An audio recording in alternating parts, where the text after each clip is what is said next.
أنفسنا ومن سيئات أعمالنا من يهده الله فلا مضل له ومن يضلل فلا هادي له أشهد أن لا إله إلا الله وحده لا شريك له وأشهد أن محمدا عبده ورسوله اللهم صل وسلم وبارك على محمد وعلى آله وأصحابه أجمعين أوصيكم ونفسي بتقوى الله فقد فاز المتقون كما قال تعالى في القرآن الكريم أعوذ بالله من الشيطان الرجيم يا أيها الذين آمنوا اتقوا الله حق تقاته ولا تموتن إلا وأنتم مسلمون صدق الله العظيم أما بعد أيها الإخوة saudaraku sekalian jamaah Jum'ah rahimakumullah. Alhamdulillah, puji syukur hanyalah teruntuk Allah Subhanahu wa taala. Salawat dan salam semoga tercurah pada Rasulullah Muhammad sallallahu alaihi wasallam. Saudaraku sekalian jamaah Jum'ah rahimakumullah, iman dan takwa senantiasa kita hadirkan dalam pribadi kita dari waktu ke waktu, bergantinya tahun ke tahun seiring dengan bertambahnya usia kita. Karena hanya dengan bekal iman kepada Allah Subhanahu wa taala, kemudian takwa yang luar biasa dalam diri kita, menjadikan kehidupan kita semakin diridhoi oleh Allah Subhanahu wa taala. Semoga Allah Subhanahu wa taala juga mengampuni seluruh dosa-dosa kita seiring dengan terselesainya kita melaksanakan bulan Ramadan, kemudian berbagai macam ubudiyah kita lakukan. Semoga Allah terima seluruh amal ibadah kita di bulan Ramadan, amal ibadah puasa, amal ibadah infak, sedekah dan zakat kita, dan segala macam aktivitas ubudiyah. Dan semoga Allah sampaikan usia kita nanti di Ramadan tahun berikutnya. Amin ya mujibas sa'ilin. Ayyuhal ikhwan jamaah Jum'ah rahimakumullah. Kalau ada sebuah pertanyaan misalnya, banyak mana kejadian dalam kehidupan kita ini yang terukur, terencana dibanding dengan kejadian-kejadian yang ada dalam kehidupan kita ini yang spontan dan terkadang di luar dari rencana kita. Tentu jawabannya paling banyak itu di luar dari rencana kita. Jangankan kita sudah memplanning rapi dan luar biasa, yang sudah dipersiapkan matang sekalipun, itu terkadang di luar dari apa yang kita rencanakan kejadiannya. Bahkan ketika kita sudah memposisikan diri kita seakan-akan sudah nanti akan melakukan seperti itu, maka yang terjadi bahkan tidak seperti itu. Maka jamaah rahimakumullah, kita harus siap terhadap kejadian-kejadian dalam kehidupan kita ini yang tidak sesuai dengan apa yang kita cita-citakan. Dan itu tidak mudah ketika seseorang yang masih sendiri misalnya kemudian kepingin melamar gadis pujaan hatinya, harapannya diterima tapi ternyata tidak diterima atau ditolak lamarannya. Itu sesuatu yang sulit diterima ketika seseorang itu tidak dekat kepada Allah Subhanahu wa taala. Seorang pencari pekerjaan yang kesana kemari sudah lulus S1 bahkan S2 mungkin, ternyata dia sudah mengidam-idamkan pada perusahaan favoritnya, sudah melamar dan alhamdulillah dipanggil, sudah menyisikan ratusan peserta, dan ternyata perusahaan hanya mengambil 3 orang dan dia urutan nomor 4 dan tidak masuk karyawan. Itu juga sebuah peristiwa yang tidak mudah untuk menerimanya. Maka ayyuhal ikhwah jamaah Jum'ah rahimakumullah, maka perlu kiranya ada ilmu untuk menyikapi sesuatu yang tidak sesuai dengan harapan kita dalam kehidupan ini.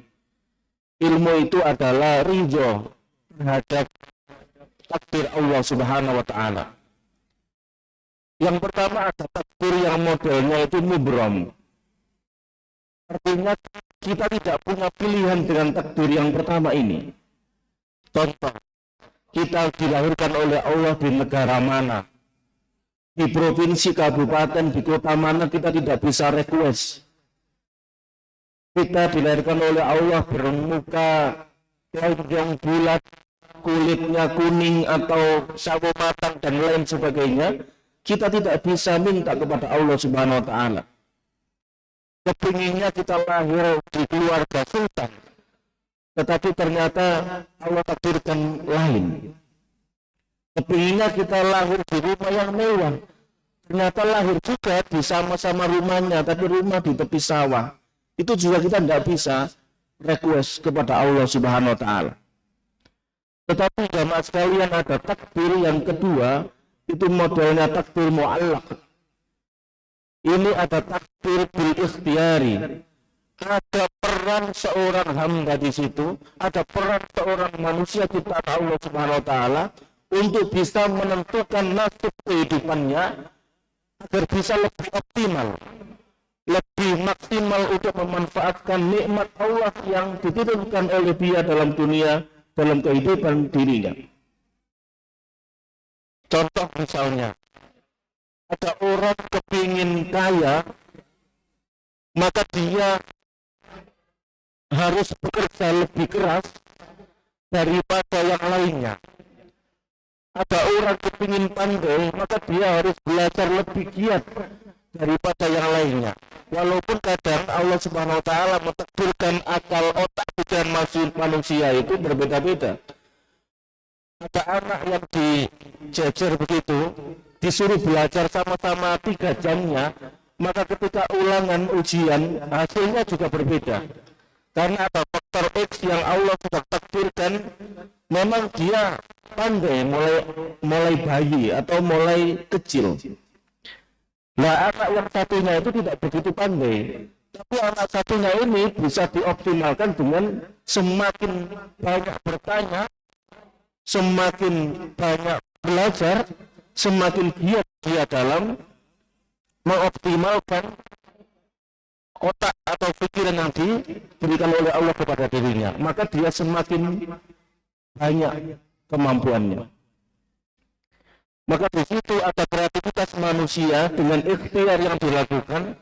Seseorang bisa, mungkin takdirnya tidak kaya-kaya banget, tapi karena dia menjemput bagian rezeki dari Allah Subhanahu wa Ta'ala itu secara maksimal, maka dia dapatkan bagiannya juga secara maksimal. Ada orang misalkan kepingin sehat, ada pilihan, kepingin sakit juga bisa sebetulnya. Kalau dia semakin ceroboh dalam hal urusan kebersihan pribadinya, maka dia juga akan lebih rentan terkena berbagai macam penyakit yang menimbulkan dirinya tidak sehat lagi. Berbeda dengan seorang manusia yang di sisi lain dia memilih hidupnya lebih bersih, hidupnya lebih sehat.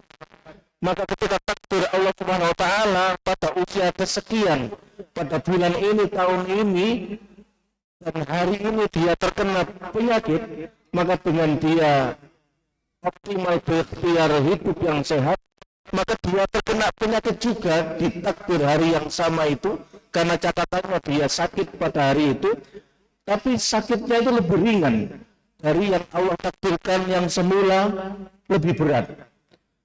Ada seseorang yang berangkat kerja, dia berdoa bismillah tawakkaltu 'ala Allah, la haula wala quwwata illa billahil aliyyil azim. Kemudian masuk kendaraan mobilnya atau dia menaiki motornya dan doa subhanalladzi sakhkhara lana hadza wa ma kunna lahu muqrinin wa inna ila rabbina lamunqalibun. Pada hari itu dia catatan takdirnya kecelakaan dan lumayan parah di jalan karena dia kesiangan kemudian agak tergopoh-gopoh berangkat kerja, maka di posisi hal yang sama ada orang yang juga tergopoh-gopoh, kadang dia juga tergesa-gesa, akhirnya dipertemukan oleh Allah dalam sebuah kejadian peristiwa kecelakaan. Maka karena dia berangkat tawakal kepada Allah, dia serahkan sepenuhnya kepada Allah Subhanahu wa taala dan berdoa menaiki kendaraannya, maka takdirnya dia kecelakaan juga pada hari itu, tapi kecelakaan yang minimalis, kecelakaan yang tidak sampai parah sesuai dengan yang Allah catatkan di Lauhul Mahfuz. Maka ayyuhal ukhwah jamaah Jumat rahimakumullah, takdir yang mu'allaq ini perlu kita ikhtiari maksimal agar kehidupan kita ini semakin mengarah pada kebaikan, dan apapun yang terjadi dalam kehidupan kita itu kita sikapi dengan ridho kepada Allah Subhanahu wa taala. Karena kejadian yang lebih banyak yang tidak terprediksi sebelumnya daripada yang sudah kita rencanakan. Jangankan yang 1, 2 hari, 3 hari ke depan, 1 jam lagi aja kita rencanakan mungkin makan siang di mana, tapi kejadiannya mungkin ketemu teman, kita dibawa kemana dan lain sebagainya. Itu kita nggak tahu sebagai makhluk Allah Subhanahu wa taala. Itu bukti kalau kita ini lemah sekali dalam kekuasaan Allah Subhanahu wa taala kehidupan kita ini. Terus ayyuhal ikhwah jamaah Jumat rahimakumullah, bagaimana kita menyikapi agar kita semakin ridho dalam setiap takdir yang Allah tetapkan pada diri kita. Yang pertama, kita harus mencintai Allah dengan sebenar-benarnya cinta. Firman Allah Subhanahu wa taala, "Wa minan nasi may yattakhidhu min dunillahi andadan yuhibbunahum ka hubbillah." Ada sebagian manusia itu yang mencintai Allah atau mencintai selain Allah itu seperti cintanya kepada Allah. Alladzina amanu asyaddu hubbalillah. Padahal orang-orang yang beriman kepada Allah lebih dahsyat cintanya kepada Allah daripada kepada yang lainnya. Orang senantiasa mengorbankan hartanya, mengorbankan bahkan jiwa dan raganya kepada orang-orang, kepada sesuatu bahkan yang dicintainya. Maka kalau kita mencintai Allah Subhanahu wa taala, perintah Allah seperti apapun yang pasti berefek kebaikan pada takdir kita, maka kita selaku hambanya akan memenuhi perintah Allah yang kita cintai. Kemudian yang kedua, kita bertawakal kepada Allah sepenuhnya dengan sebenar-benarnya tawakal setelah ikhtiar optimal yang kita lakukan sebagai manusia. Dengan begitu insya Allah kita akan ridho. Ya Allah, aku sudah berserah diri terhadap semua ketentuan yang Engkau tetapkan pada diriku. Maka aku pasrahkan diri ini kepadamu seluruhnya. Maka dengan begitu, apapun yang terjadi pada kehidupan kita, kita sikapi dengan ridho kepada Allah. Kadang sakit satu gigi ini luar biasa, karena kita ridho, kita ingat 31 gigi yang lainnya dalam mulut kita ini sehat walafiat. Terkadang manusia itu lebih cenderung kesedihan itu yang diingat daripada kegembiraannya.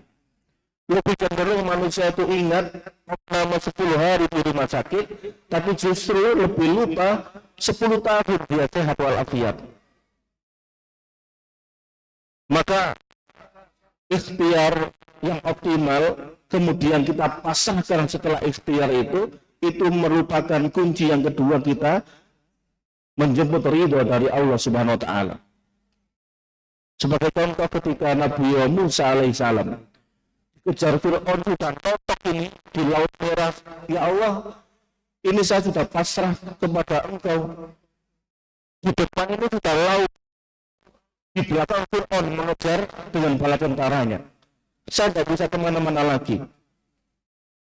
Kemudian turun perintah Allah untuk memukulkan tongkatnya ke lautan. Siapa sangka tongkat yang dibawa ke sana kemari kemudian dengan berpasrah luar biasa kepada Allah Subhanahu wa taala, maka menjadikan sesuatu yang tidak disangka-sangka menjadi sesuatu yang luar biasa. Maka rumusnya ketika 1 dibagi 0 itu mendekati tak terhingga atau sesuatu yang tak terdefinisikan. Maka ketika mengisahkan Allah Subhanahu wa taala, kemudian manusia hamba itu mengenalkan dirinya, berpasrah luar biasa, maka timbul kekuatan yang luar biasa akan membantu semua problem dalam kehidupannya. Semoga ayat jamaah rahimakumullah kita semakin ridho dijadikan oleh Allah, semakin ikhlas menjalani semua ketentuan takdir Allah Subhanahu wa taala ini. Alhamdulillah wa iyyakum ajmain. Aqulu qouli hadza wa astaghfiru innahu huwal ghafurur rahim.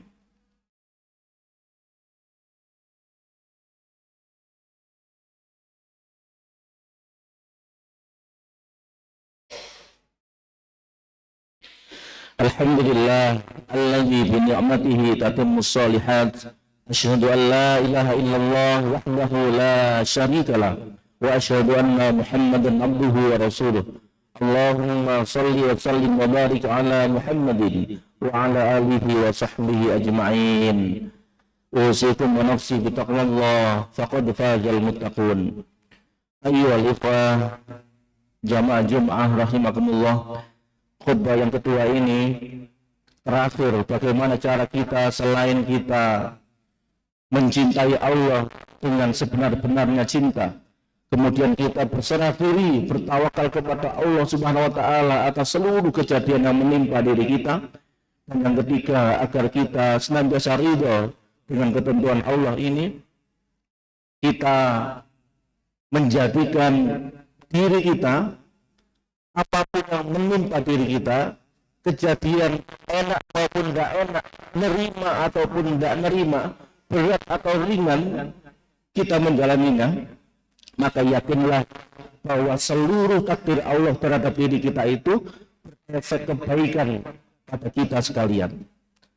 Maka kalau kita sudah berhusnudon, berbaik sangka kepada Allah Subhanahu wa taala itu, maka hati kita akan semakin ikhlas dan semakin ridho dengan takdir Allah. Takdir ini penting jamaah Jumat rahimakumullah. Karena rukun iman yang keenam itu termasuk ini. Ya.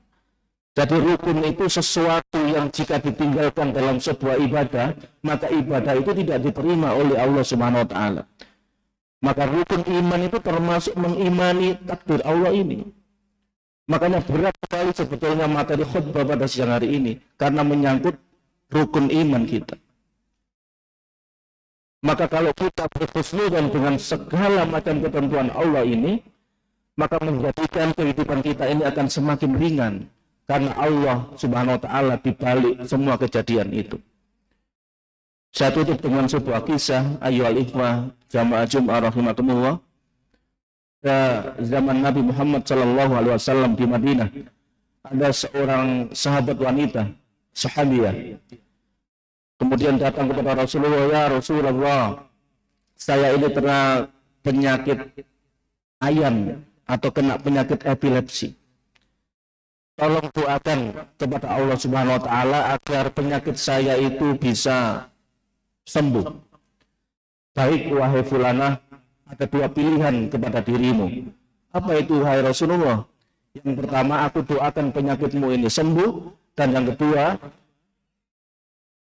dengan kau ridho, ikhlas dengan penyakit dalam tubuhmu ini, maka aku doakan kepada Allah Subhanahu wa taala surga nanti sebagai penggantinya. Maka fulanah itu kemudian memilih opsi yang kedua.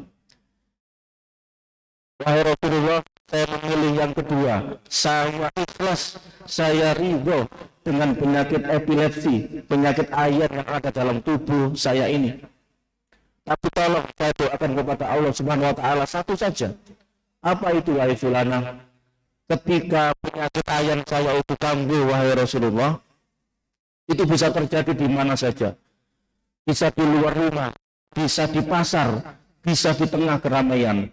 Tolong doakan kepada Allah Subhanahu wa taala ketika penyakit ayan saya kambuh, maka aurat saya ini ditutupi oleh Allah Subhanahu wa taala, tidak terlihat oleh yang bukan mahram saya. Kemudian Rasulullah mendoakan kepada fulanah hal tersebut. Oleh karenanya apapun yang terjadi pada kehidupan kita itu terkadang menjadikan diri kita itu menggapai ridha Allah Subhanahu wa taala. karena kita belum paham hikmah yang terjadi pada setiap kejadian takdir dalam kehidupan kita. Semoga Allah senantiasa membimbing kita, Allah senantiasa menjadikan diri kita ini semakin ridho dan semakin ikhlas terhadap takdir Allah Subhanahu wa taala. Kita akhiri dengan bermunajat kepada Allah, semoga Allah kabulkan doa-doa kita. Alhamdulillahirabbil alamin. Hamdan na'imin, hamdan syakirin. Allahumma salli ala Muhammad wa ala ali Muhammad. Allahumma ighfir lil mu'minina wal mu'minat wal muslimina wal muslimat al ahya'i minhum wal amwat.